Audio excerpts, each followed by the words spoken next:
Hey everybody, welcome back to Wheel Wednesday. Today we're going to be talking about replacing or repairing your tires when it comes to punctures. Almost every customer with a leaking or flat tire can ask, can it be fixed? Today we're covering the different punctures that your tire can have and which ones are repairable and which ones we have to replace. So the first one is going to be tread punctures. There are various tread punctures. Punctures in the tread that are less than 1/4 inch in diameter can be repaired, but if the puncture is larger, the tire must be replaced. And punctures of any size on the shoulder of the tire has to be replaced. Now, sidewall damage.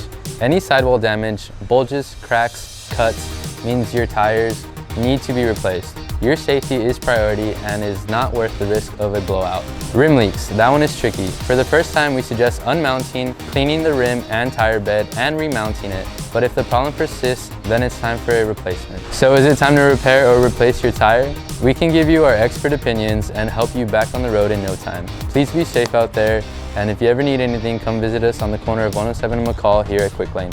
Thank you and have a nice day.